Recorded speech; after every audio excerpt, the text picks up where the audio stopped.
Hola, buenos días hermanas, hermanos, ¿cómo están? Pues hoy en día vamos a hacer una reflexión sobre el libro de Génesis, con un enfoque en lo que es la creación de Dios. Pues yo creo que sabemos que el libro de Génesis es el primer libro en la Biblia y ahí relata la historia de cómo Dios creó todo lo que podemos ver. Pero algo muy interesante es que en los primeros 2 capítulos del libro de Génesis se presenta 2 historias distintas de la creación del mundo. Así es que en el primer capítulo es lo tradicional, lo que siempre leemos y escuchamos, que Dios creó todo lo que vemos en 6 días y luego en el 7º día Dios descansó. Pues esa es la historia que muchos sabemos. Pero si leemos en el capítulo 2, presenta otra historia de la creación.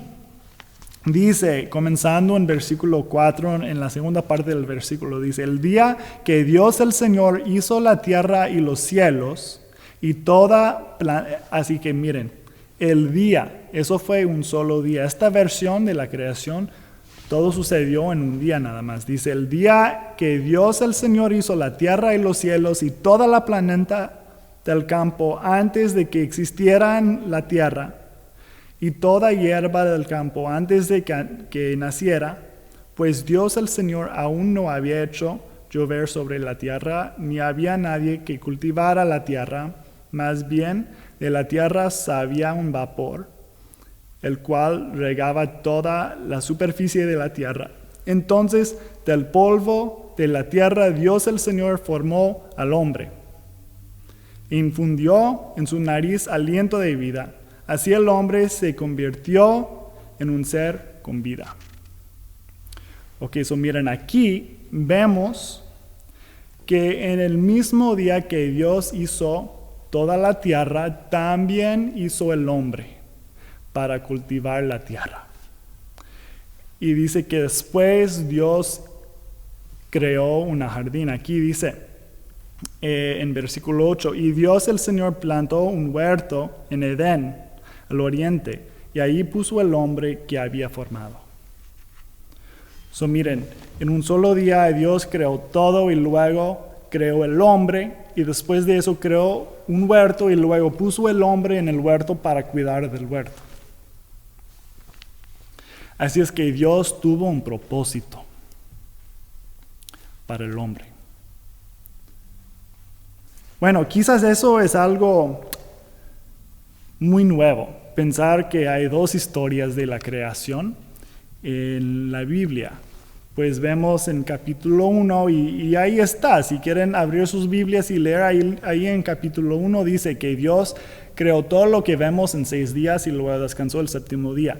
Pero después, en capítulo 2, dice que todo sucedió en un día. Entonces, ¿cómo fue? ¿Cómo fue, hermanos? Si la Biblia dice 2 cosas.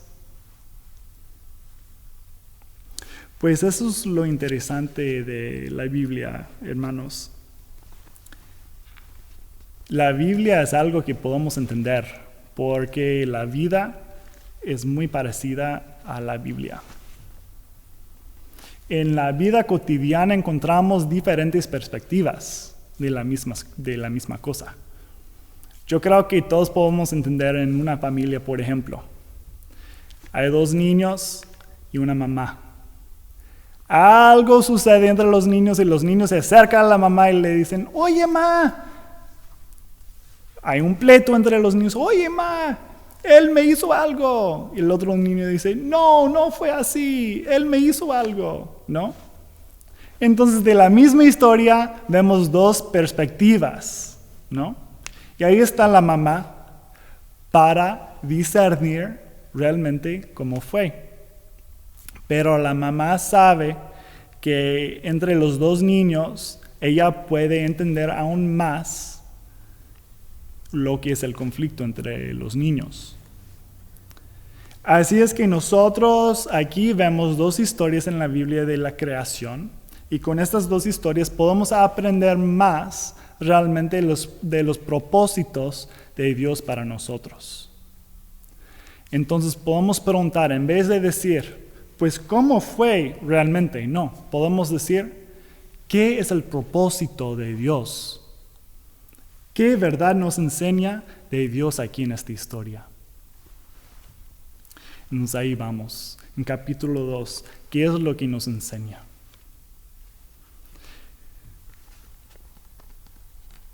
Bueno, yo creo que cuando vemos aquí un huerto con plantas, un río, todo bonito, ¿no? Como una imagen de vacaciones.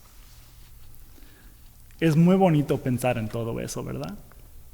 ¿Cómo hubiera sido si en este verano pasado todos pudimos ir a Cancún juntos?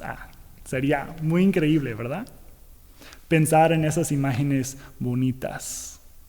Nos llaman mucho la atención porque para la mayoría de nosotros es imposible, ¿no? Pues este verano no pudimos ir a Cancún, pues de una cosa estamos en medio de una pandemia global. Otra cosa, a veces lugares así no son para personas normales, ¿no? Cuesta mucho dinero. Y otra cosa, están presentes cada vez más esas políticas injustas de la inmigración que prohíbe que las personas crucen de diferentes fronteras.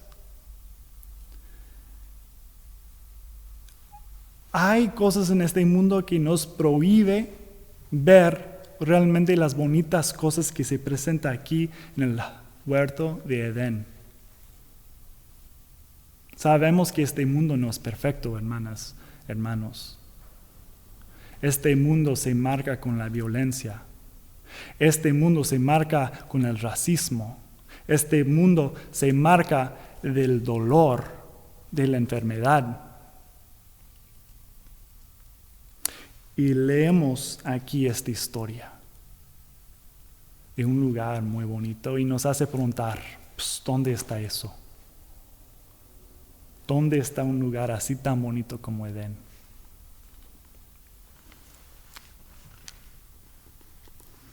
Yo creo que las primeras personas que leyeron esta historia tenían la misma pregunta, porque después de lo que presenta aquí en la Biblia de Edén, nos dice dónde está ubicada.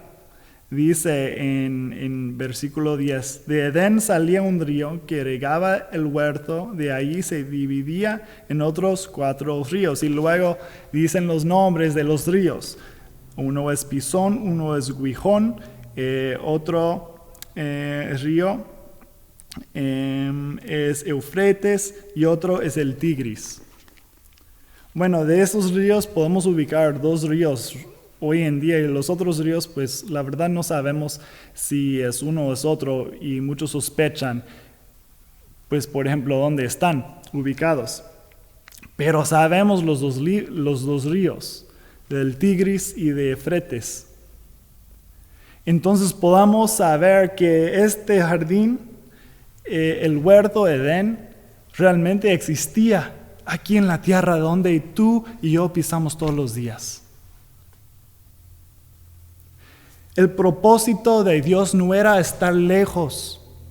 El propósito de Dios no era estar en los cielos mientras nosotros estamos aquí. No, el propósito de Dios era acercarnos con nosotros cada día, vivir aquí en el huerto con nosotros. Ahí nos puso en su creación. Y sabemos que mucho más después en la Biblia que Dios vino otra vez. Jesús, Dios en la carne con un cuerpo como nosotros, porque Dios quería estar cerca de nosotros. Así es que hermanos, cuando tú y ustedes están pasando por estas cosas difíciles en este mundo, cuando ustedes ven la violencia, la enfermedad, la injusticia, el racismo, sabemos que Dios está cerca. Y así fue su propósito desde el principio. Creó un lugar donde Él pudo vivir con nosotros. Y luego llegó como Jesús para vivir con nosotros y sigue aquí con nosotros como el Espíritu Santo. Hermanas y hermanos, está cerca y está viviendo en sus corazones. Así es que hoy en día les invito a llamar la presencia del Espíritu Santo a vivir cerca de ustedes, aquí en los corazones, aquí en esta iglesia y aquí en nuestra colonia, para realmente lograr el propósito de Dios, que es acercarnos con nosotros en su reino, para que podamos participar en las buenas obras de Jesús aquí en el reino de Dios que está presente en nuestra tierra, en nuestra colonia, en nuestras familias y en nuestros corazones. Amén, hermanos. Bendiciones.